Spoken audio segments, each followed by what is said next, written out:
The Celtics also dominated the boards, out-rebounding the Dubs 47-31 in Game 3. Boston's 15 offensive rebounds helped them score 22 huge second-chance points. The Warriors managed just 11 of those.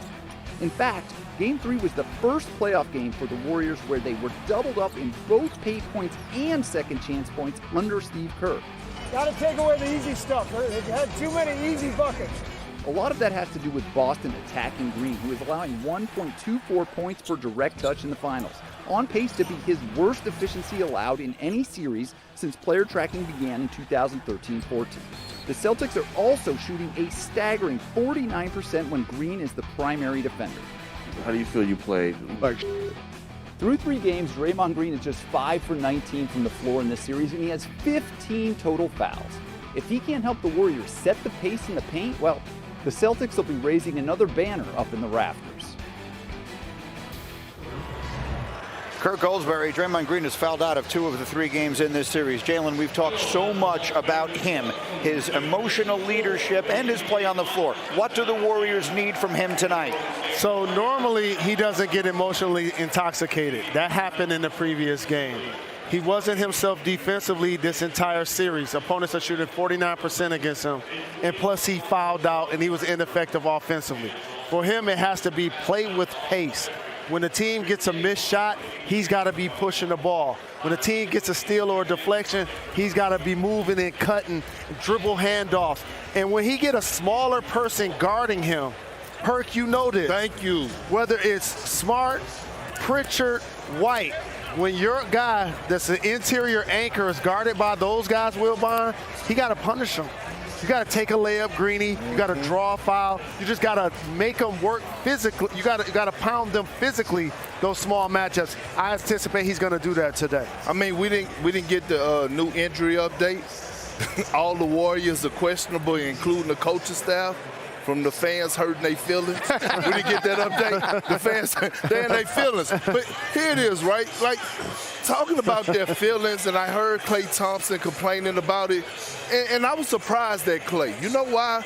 This is a moment that you should cherish. This is a place or atmosphere you should want to shine in to be able to tell your kids and grandchildren, I walked into the Garden in Game 4 and had a special night. That's what Jordan did when he dropped 60. It wasn't in the finals. That's what LeBron James did in the Game 6 when he was with the Miami Heat. That's what Jimmy Butler did in the Game 6 when he gave him a 47-piece wing dinner all flats. I like Draymond Green. Draymond Green has to be aggressive. And the Boston Celtics are not going to change their defense until he make them pay. He has to make them pay. And I want to know this real quick. Yeah. How much is Steve Kerr going to stick with Draymond if he's not being aggressive and decide to pull the trigger? Because right now, you don't have time to wait. Well, there's a couple of things, Perk. 2 issues. He may have to stick with him because I don't know what alternative he has. But going back for a second, you mentioned something really important, the atmosphere here and what the Warriors feel about playing here. Isaiah Thomas was up here with us the other night. Yeah. Zeke. And Isaiah pointed to a spot on the floor in which he was on the wrong end of one of the great mistakes in playoff history. Of course, Burns the ball underneath the DJ. And Isaiah, much to his credit, Isaiah points to that spot and says, listen, I know what it's like to get rattled in here. And he flat out said Golden State has no shot of winning on their first night in a playoff game here in this building. And they didn't win it. The question is, how much did they learn? Are they going to embrace it as you have suggested? If they're going to flinch from this and they're going to be worried about what is said and how it's said, then they're in for another rough night in this building. But to the Draymond point, look, Steve Kerr can make a lot of moves, and he can have Wiggins play some more minutes, although I think he played 35 as it was. He can have Jordan Poole in early and go to him some early and get him going. But when it comes to Draymond Green, to me, the Warriors are going to have him be his best self tonight in order to win Game 4. Jalen, earlier tonight when we were on SportsCenter together, Big Perk brought up that lineup that was so effective for Golden State through some of the season and into the playoffs with the Splash Brothers in the backcourt with Jordan Poole and Draymond and Andrew Wiggins. That makes them very small against a big physical Celtic team. Would that work? That doesn't work against this team. A team like Boston is why they drafted Wiseman, to give him height. And a lot of the times when you see Draymond Green competing against players like Robert Williams III, not only is Williams blocking shots, but he's grabbing offensive rebounds over the top of their heads, literally.